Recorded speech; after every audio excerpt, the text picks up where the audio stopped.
I need you to relax, calm down, settle down. How often do we hear that? How often have we seen coaches or parents or colleagues tell us to make sure we relax, to bring it down, to make sure we calm down? But what does it mean? What does relaxation mean? What does relax mean? Well, we here today are here to figure out what is to relax. How do we understand it better? And how do we make sure we teach it to people by making sure we manifest exactly those same emotions and the same actions of relaxation to others? Welcome. My name is Coach Cesar. I'm here to work with you when it comes to this concept and many concepts, especially the concept of relaxation today. How often have we seen this? How often have we seen somebody go out there and do exactly what we just talked about no more than a minute ago with these actions and this mannerism? Is this exactly what relaxation is supposed to look like? Are we supposed to think that people will relax if we do something like this? I don't think so either. So I want you to take some time and think about what relax means. What does it mean to you? Can you define it? How do you feel relaxed? How do you portray relaxation? And how do you want people to portray relaxation themselves? How do you manifest it in people? Take some time and write down some ideas. What does it mean to you? How do we understand it better? What are the things that we can use, the concepts that we can use for us to understand what relaxation truly means? Because we'll use a lot of the same concepts and project them to other people. And at the end, how do we teach it? This concept of relaxation, we all talk about it. We all tell people to relax. But how do you really teach relaxation? Let's go back to what we said earlier. Do you know what it actually means? And if you do we understand it really well so we're able to project that to others? And hopefully we are able to manifest what we want in them. And lastly, today we'll take a look at the mental game and the 4 components of the mental game and how we can use them not only in sport, especially our sport of tennis, but other sports, but also in your own personal life. So let's go back to what we talked about earlier. What is relaxation? Is it breathing?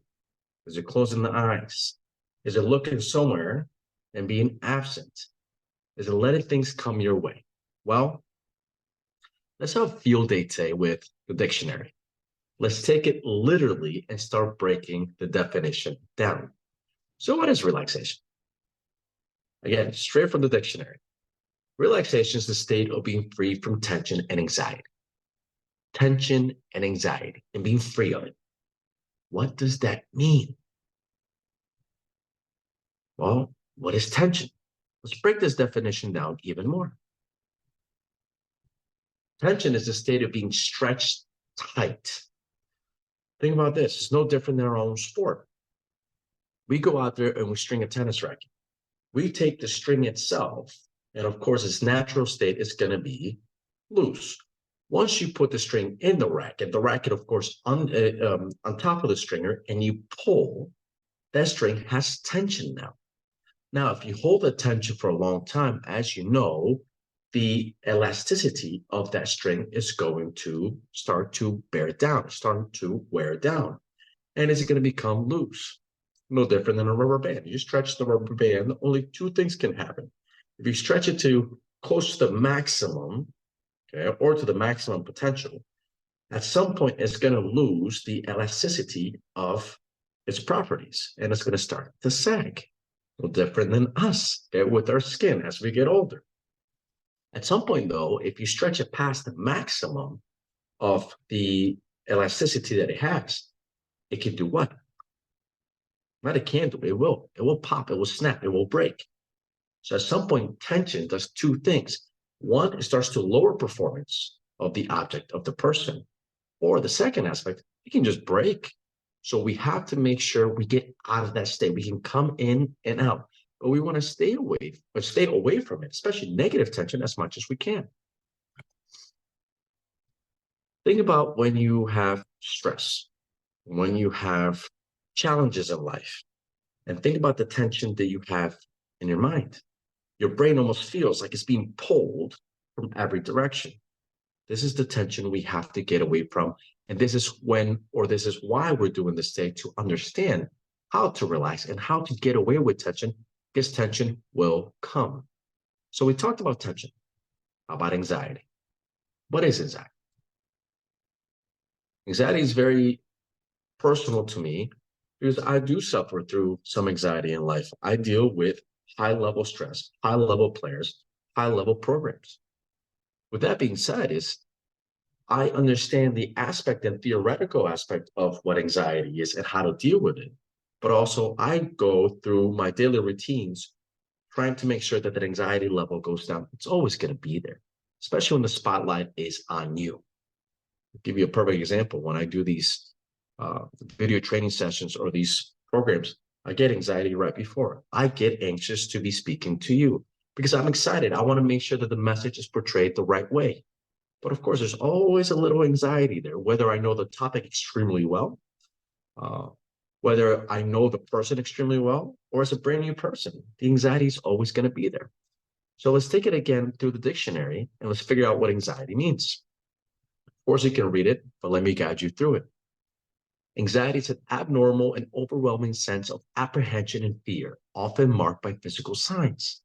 Think about this. When you're anxious, how do you physically feel? Does it change you physically?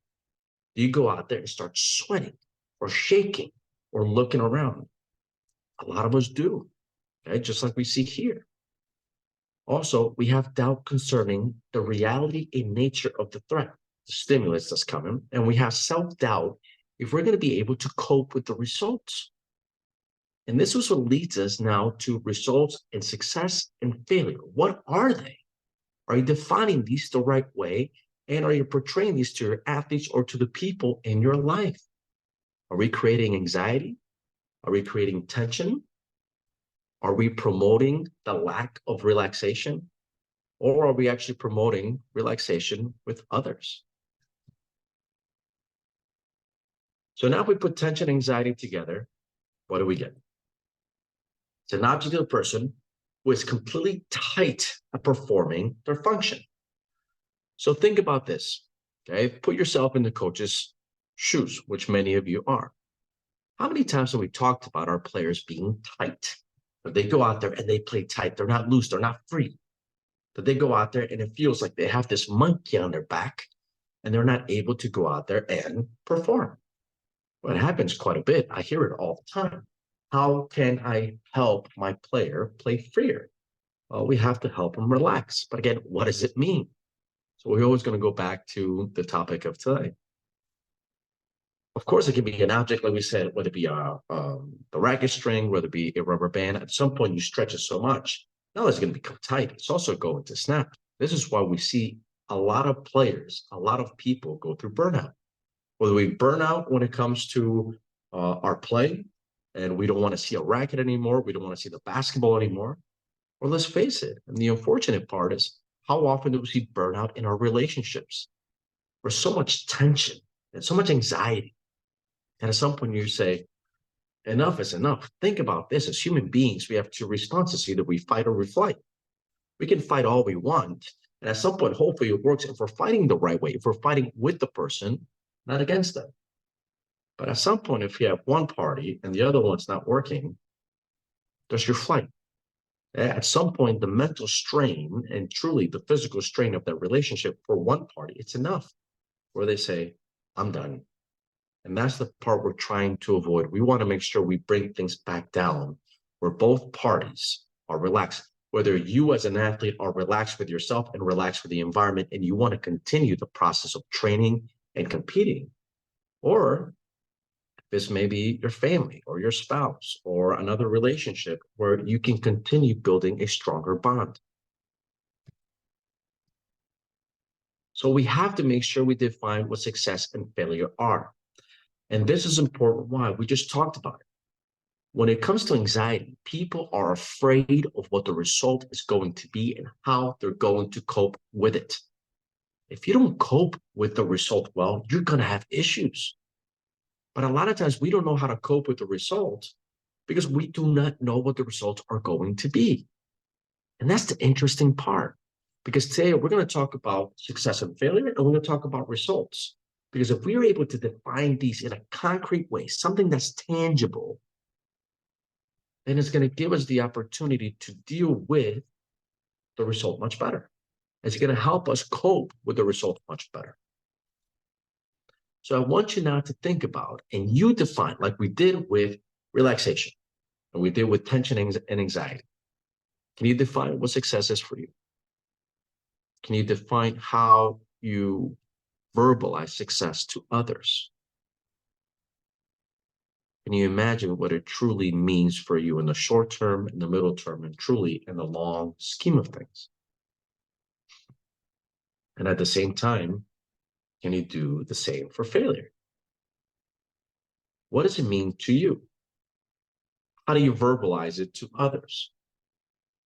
How do you see it in the short, middle, and the long term? In the grand scheme of things, how do you see these two?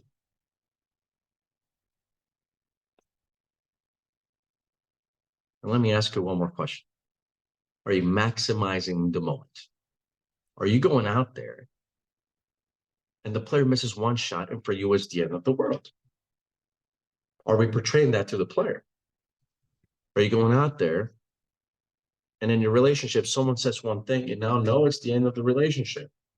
Okay? Or we punish that person for what they did. And think about it. If you maximize, if you heighten every small thing, every point, every decision, every word with any relationship, are you building an environment that's going to be relaxed? Are you heightening the tension? And hence you're heightening the anxiety. So again, are we working to bring the relaxation to a point where people can talk, people can perform? Or are we working to do the complete opposite? Are you maximizing the moment? So I want you now to think about this. What are the possible results of any decision? Of any decision? What are the possible results? What are the possible results of a match? And what are the possible results of a shot?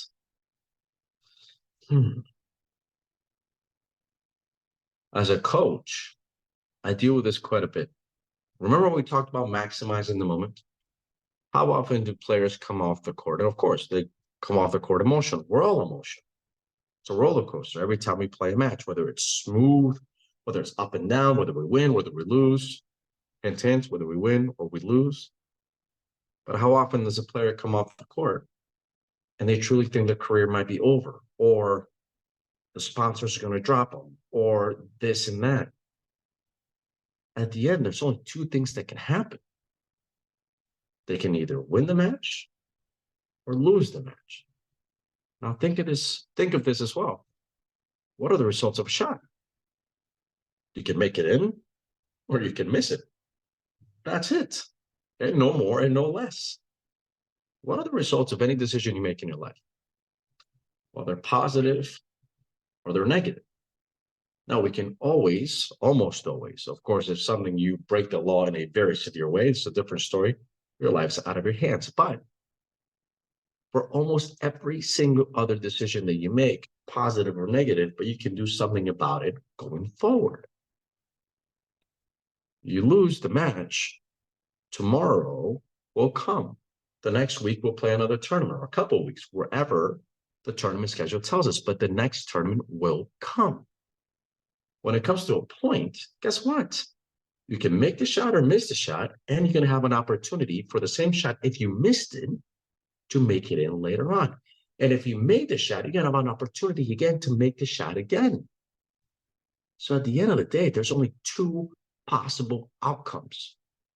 Now we know what success and failure in a way are. We now know that we can go out there and miss the shot. We can fail, but we have a chance to get back on and try to succeed. Now we have to make sure we soften the blow when it comes to failure. We have to make sure we talk to people in a way they're able to relax. So now we define what the results are. How do we help people cope with it? I want you to watch this, and I want you to think about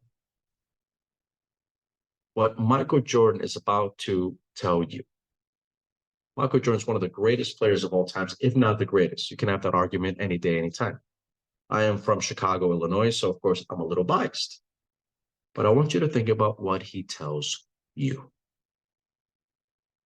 People put too much seriousness to, success and failure, especially on the basketball court. If you take a shot, you can only do two things: make it or miss. That's how simple it is. That's what you try to get to your kids, so they're not afraid of that simple act. When I took that shot, whatever shot it was, in my mind, first of all, I'm thinking I'm gonna make it.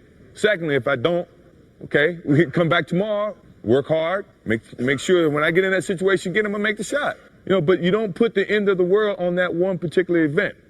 And kids sometimes have a tendency to do that. So you as a parent, you have to simplify it as much as possible to show them that either way, I still love you if you miss that shot. I still think you're still a great basketball player if you miss that shot. How do you feel now? Knowing there are only two outcomes. Once you take that shot, once you hit that shot, once you hit that golf ball, once you make a decision in the boardroom, there's only two outcomes. Either you make it or you miss it. You nail it or you don't. But as you just heard, tomorrow will come and you have to make another decision and another decision. So if you keep second guessing yourself, then what can happen? So again, I ask you, how do you feel knowing the outcomes? Is there a sense of relief? Even though we might miss the shot, even though it might be the wrong decision, at least we know the outcome. Do you want to portray success and failure to your athletes this way? Do we want to show them there's only making it and missing it, winning and losing? Do you think they'll be more comfortable that way? Do you think they'll break the anxiety and the tension down? Yeah, probably, because they're not focusing on pretty much anything else. They're not focusing on whether they're going to be loved by their parents or by their coach or whatnot, which we're going to get to in a second. How do you want to comfort the athlete? How do you want to comfort the people around you? This is critical.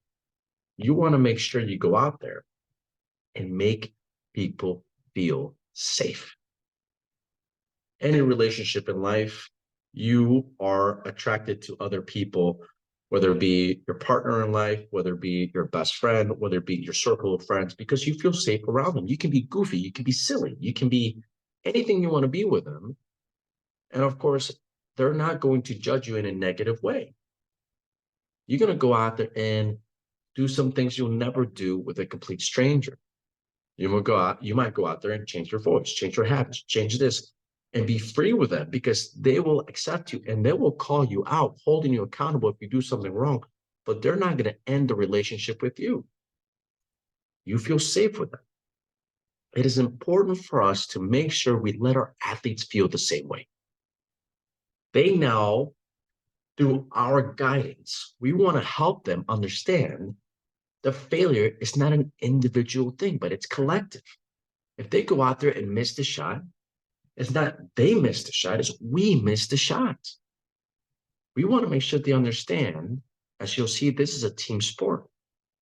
If they miss the shot, it's because the coach did not put them in a better position at practice to make that shot more often than missing. Of course, they're going to miss, but at the end of the day, if they miss this a lot, they're going to come off the court feeling guilty. It's on them. No, your job as a coach to make sure you might have missed that shot out there, but I'm part of you missing it. It is a collective thing that you missed.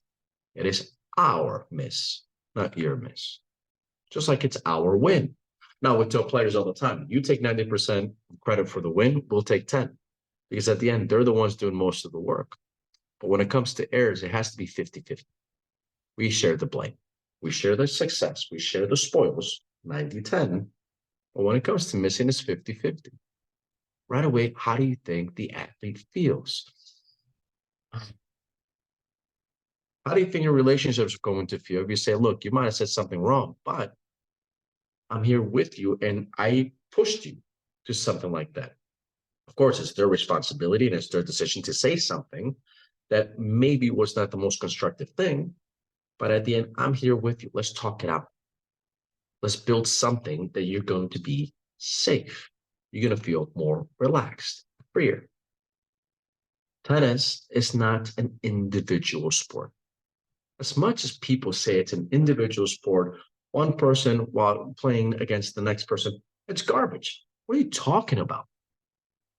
How insulting is it to the coaching team that now you say that tennis is an individual sport? We just talked about this is 90-10. Of course, the players out there, working, moving, hitting, doing all these things. But what do you think the coaching staff is doing? We are the cheerleaders back there. By the way, cheerleaders are part of the team. We're cheering on, but guess what? We're also coaching. We're giving information. The way we gestured, our mannerisms, our composure, all these things help the athlete perform better or disallow the player from playing freer and playing relaxed and being calm out there. If we're showing mannerisms through paralanguage of, we're showing these things, we're helping the player not be relaxed. We're helping the player become chaotic, and anxious, in tension, and we're not helping them out. So at the end of the day, we are part of this process when it comes to on the court of that match, when it comes to on the field, when it comes to in the office with your colleagues, but also all the work that we did previously. This is a team. Have the athlete understand the value of the coach.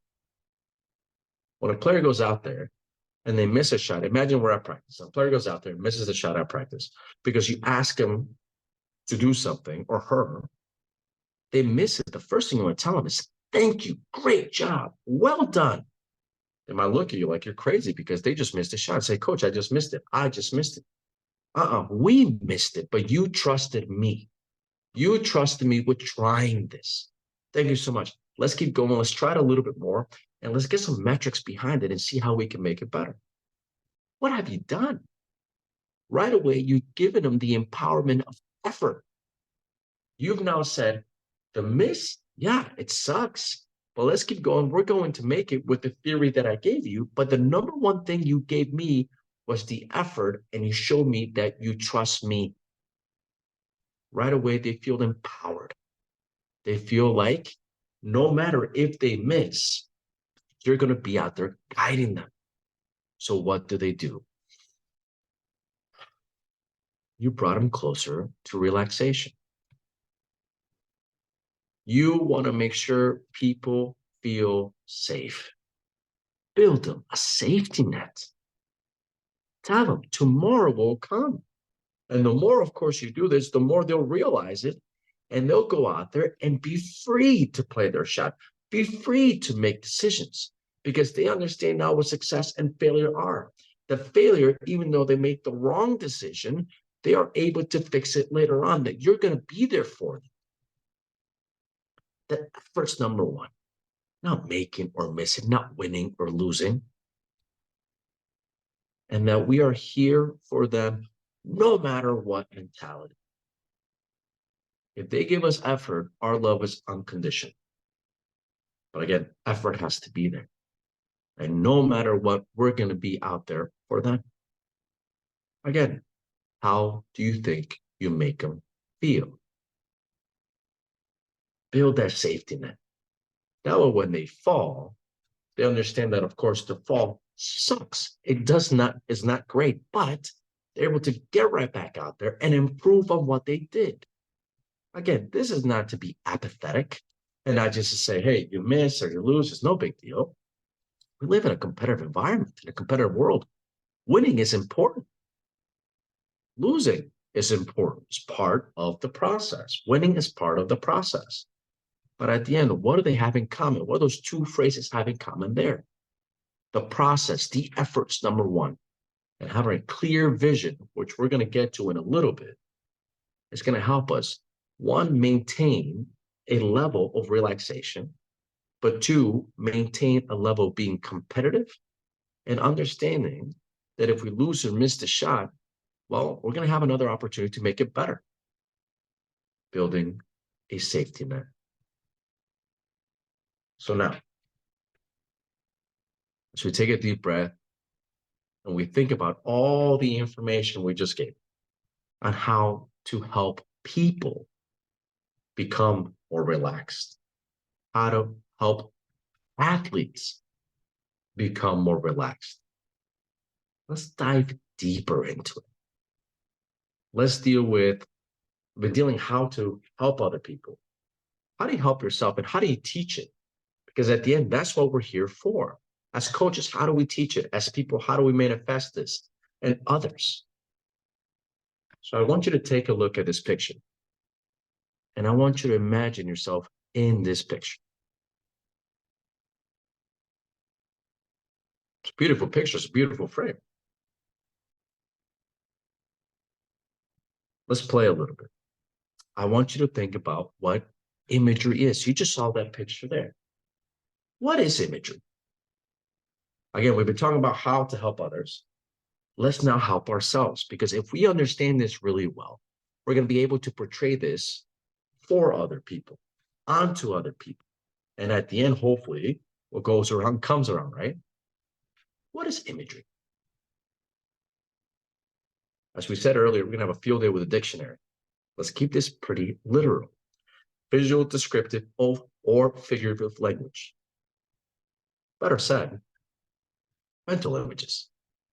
Some mental images that we have in our head. So I want you to start thinking about a wonderful environment for you, your favorite place. And can you start drawing the environment, the ambience in your head? Can you start thinking about what it looks like, what it feels like? Maybe if you're eating, what it tastes like, what it smells like, what it feels everywhere on your body like, what sounds are there? What kind of creative mind do we have? Because at the end, the most productive people are the ones that can be the most abstract, but yet concrete. The ones that are most abstract, creative, but yet concrete, building a pathway, which we're going to get to in a bit.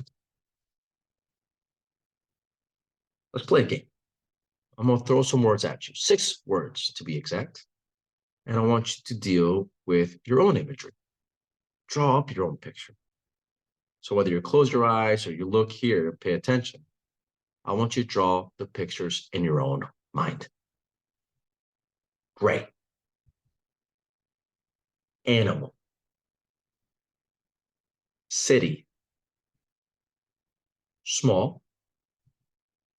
Big. And standing. Gray, animal, city, small, big, standing. Give you here about 15 to 20 seconds and come up with a picture. Then open eyes, close eyes, looking at this, hearing it. Whatever's going to help you draw the best picture for you. Gray, animal, city, small, big, and standing.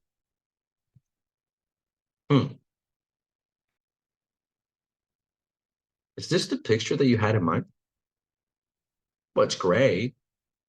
It's an animal. It's in a city. It's small relative to the buildings, relative. It's big compared to the zebra it's in front of. Did you notice the zebra? It's also big compared to the car that's absolutely destroyed, and it's standing on top of the thing. Okay, it's standing on top of the car. Interesting, huh? Okay. So now you have your picture and you have this picture. Or what's your image? More like this. What's gray? Grayish. It's an animal. It's in a city. It's small, absolutely, again, relatively small, compare or relative speaking to the environment, to the buildings. It's big, according to the crumbs around whatever it's eating. And it's also standing. Is this the image that you drew up? Are these two images completely exact? Well, they're completely different.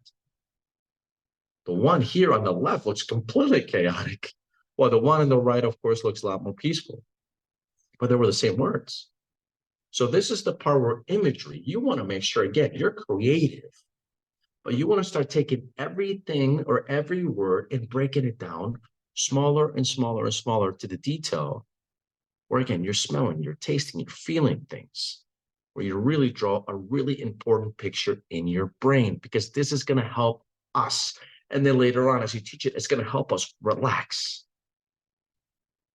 Can you draw an incredibly detailed picture in your mind? So now take a look at these two. You saw the picture on the right before, right? Like we said, is come up with some ideas. Some ideas are, I've heard all kinds of ideas. I've used this picture for years. Very abstract, beautiful picture. One of some of my most beautiful or favorite pictures are abstract pictures. I absolutely love them because they can mean anything to anyone. But let's face it, they can mean anything to anyone. So they're very abstract. We have to, again, bring these creative ideas and we have to make them concrete. As boring as the picture on the left is of that bright gray wall, we really understand what it is. Here we know it can either let things in, and, excuse me, it can obstruct things from coming in or obstruct things from going out. Right? Not the opposite, as I mentioned earlier. It doesn't let things in or let things out. If you're in, you stay in. If you're out, you're out. While the picture on the right, we just do not know quite the meaning of it. So now remember how abstract we were when it came to our creativity. And we're trying to make it more concrete. So we drew a picture. Now we have to build a code. By doing these two things, now we really start getting to the functionality of relaxation. Think about what a code is. And you might not be a code expert or somebody does code, but neither am I. We can understand it. We can also understand algebra. If you have an equation or a code, you have inputs coming in and outputs going out. And whatever you put into the system, if the code is done really, really well, you're going to get an output. That's it. It's pretty concrete. Whatever you put in, that stimulus is going to give you one specific outcome. Whatever you put in, another one is going to give you another specific outcome. It's pretty specific. It's pretty concrete. And now we get to visualization. So think about imagery being more abstract, even though you're trying to make it concrete with having so many details to your picture, to your idea. But now visualization is the path. So we really build that picture. Now we have to build a path through it. Let's start with this. What is the law of attraction? The famous law of attraction, one of my favorite things in the world to talk about. If we really focus on something, we really want something, we desire something, usually they say it will come to you or you'll get it. Completely agree with it. Now, do you think there's more to it? We have to find a pathway. And if you really want something, you manifest the idea of getting something, winning something. You're going to start building a process to get around it, okay? Or to go through the imagery, to get through the picture, to make sure you get there. You want to make sure you manifest the desired outcome. I want to make the shot in. I want to win the match. I want to go out there and make the best possible decision for my company. Absolutely. We all want those things. So go back to imagery, how we build that picture, all these details. And now imagine the bottom of the picture as your starting line, and imagine the top of the picture as your finish. And through that beautiful depiction of your creativity, you now have to build a roadway, a pathway from start to finish. This is the ultimate goal as you're trying to get there, correct? Well, we can make an argument about it. That is a goal. But we have to make sure we now start building a pathway to it. Again, just having the idea of, I want it, I desire it. That's not really wanting or desiring something if you're not willing to put in the work. And what is the work? Because we have to build the road to get there. We have to make sure we go from start to finish. We have to make sure we have the law of least resistance. You know, as I get older, hopefully I'm getting smarter, but also I know that The more I know, the least I know. And I remember when I was much younger, there'd be other coaches or other people that come with some really good ideas to help players or the programs that I led. And because it was not their idea, I did not want to take it. And I did a disservice to my players and my programs. Because at the end, those ideas were really good and I could have implemented and I could have also empowered those people to help out even more. I decided to take the law of most resistance. I might have got there, or maybe not, but I have more obstacles in front of me. If I really desire something, if I really want something, I'll build a pathway that's going to have the least amount of challenges, barriers, hurdles. Why? Because at the end, then I have to deviate a lot more. We'll talk about a GPS system and a navigation system, which we are all now familiar with. That helps us when we get to a certain obstacle, it helps us navigate that deviation and get back on track. You want to make sure you find the pathway of least resistance. Because at the end, we also have to understand that there's deviation. Things are going to come in. Injuries. Unfortunately, deaths in family, challenges. Nature comes in, wipes your house out, anything. I mean, it can be weather, it can be work, things that are completely out of our control that now make us deviate from our pathway. As we talked about, you want to make sure you manifest the desired outcome. So let's talk about the what's. Again, what is the desired outcome? To win the match, to win the point, to hit the perfect shot. Those are the outcomes. Those are the quote unquote finish line. And remember your imagery, remember your picture, start and finish, pathway. Now we're talking about the what's. What is the finish line? What is the goal? We started to understand the law of least resistance. That's the hows. How do we win the match? How do we win the point? How do we hit the perfect shot? We have to build a pathway.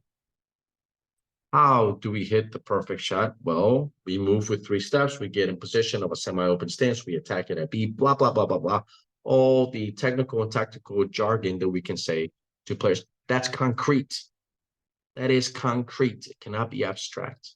The message has to be meaningful. It has to be textual. It has to be something you're able to touch and grasp.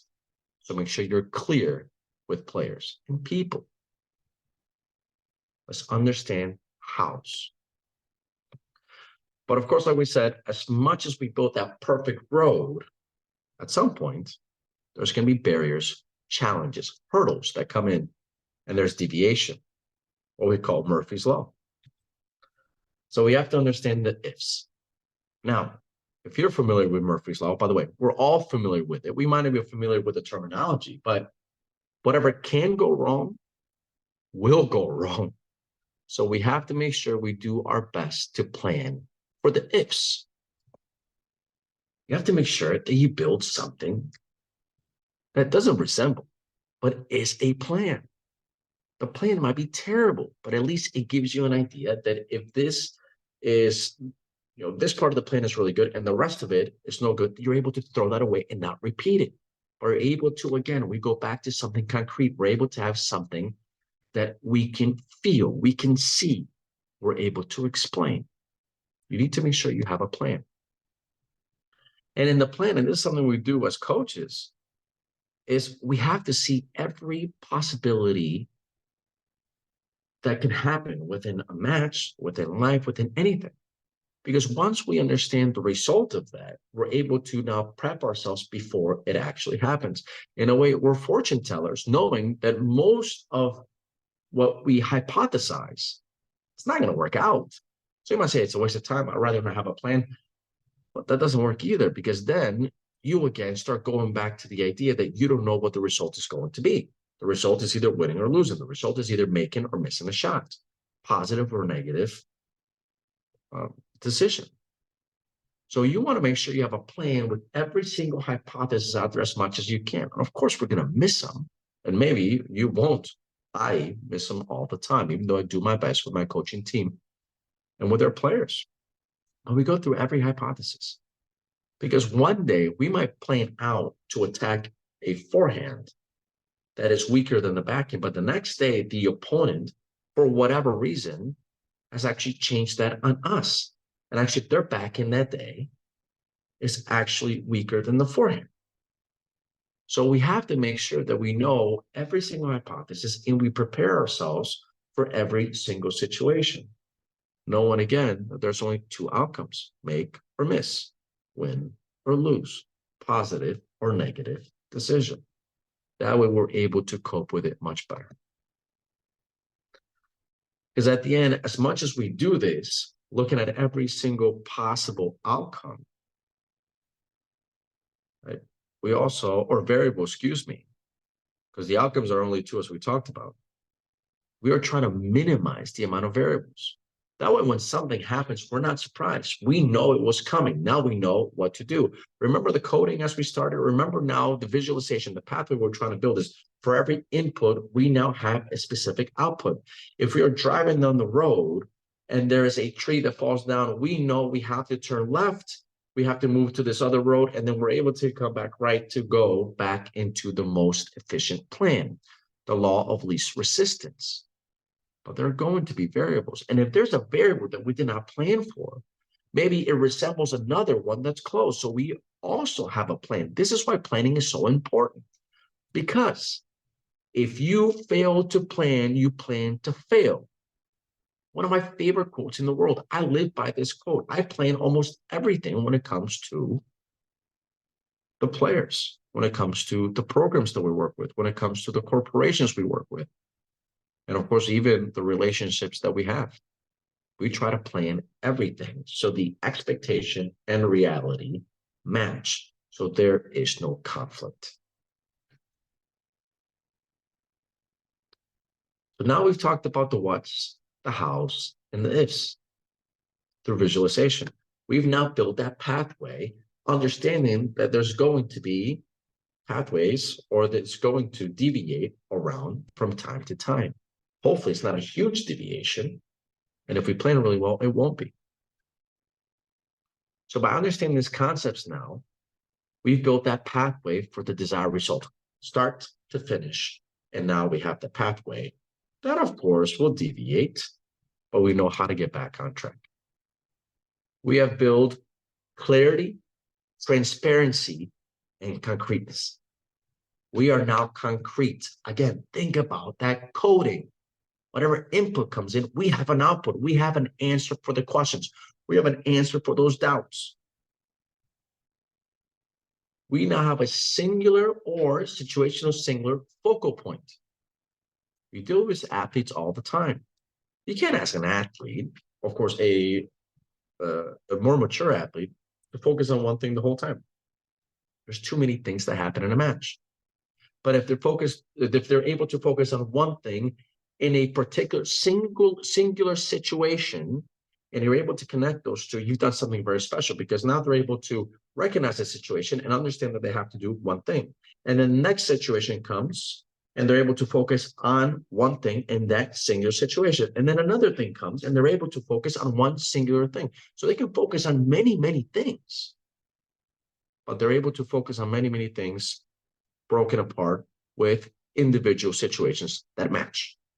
And those are your best players, the ones that can recognize the situation and know what they have to do in that situation. This is when they play free. This is when they play relaxed. Match is what we talked about earlier, understanding that we have to build that support system of that safety net through us showing them unconditional support and love, no matter what, as long as they give us 100% effort.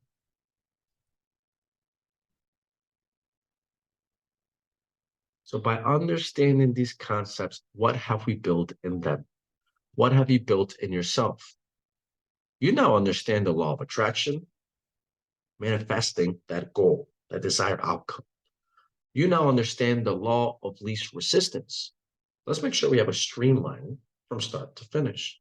And now we understand Murphy's law. If you don't plan for it, it ain't going to work all that well. And if you plan for it, there's still going to be hurdles, barriers, and challenges that we have to get around. But we still stay on the road because we now have prepared for it. We've built an internal safety net. We now, within ourselves, have planned so well, understand the desired outcome, and we understand the process that we now feel more relaxed, more empowered. We also have a measuring tool to evaluate if we're doing well or not so well. As we said earlier, you have a plan. If the beginning of the plan goes well, but the rest of it is off, what can you do? Well, this doesn't work, but you know exactly because you have records, record keeping, you know it doesn't work. Build the plan. And at the end of the day, now, we have relaxation. Now we're able to go out there and perform much better. We're able to understand there's only two outcomes. We're able to go out there and have an internal safety net. We're able to go out there and know that our coaching team, that our parents, that our sponsors, they're behind us. We've built an internal and an external safety net. Hard to fall and stay down through that. Much easier to pick someone up. Much easier for your athletes or your relationships to feel better when they're with you. So this takes us to what? The four components of our sport. The four components of tennis, the four components of sport, the four components when it comes to life. Now, our sport is interesting because we engage in this big battle, and there's battles all within that big battle. And after each battle point, we have 20, 25 seconds, depending on the tournament. And we have to make sure we go from that emotional moments of battle, coming back down to the rational side to make decisions, and then go to battle again. So this is why relaxation is key for us. What are the four components of the mental game? Positive physical, relaxation, preparation, and your rituals. And one thing you'll see when we talk about next time is relaxation is actually the longest one of the four components. Relaxation is the one that takes the most energy to bring us down to make sure we don't waste the most energy and the four components. I want to thank you so much for being with me today. As you know, especially as coaches and leaders, the mental game is the most important part of our game. It's the most important part of life, but it's the one that is practiced the least and also is the most misunderstood. So I want to thank you for embarking in this journey with me to understand it a bit better. And hopefully I was able to explain it to you just a bit better to help you out. Not only, of course, as a coach, not only, of course, as a leader, but also as a person to start applying this in your own relationships in life with the people you love. So again, thank you so much for becoming a better coach. And truly, thank you so much for becoming a better human being. Thank you.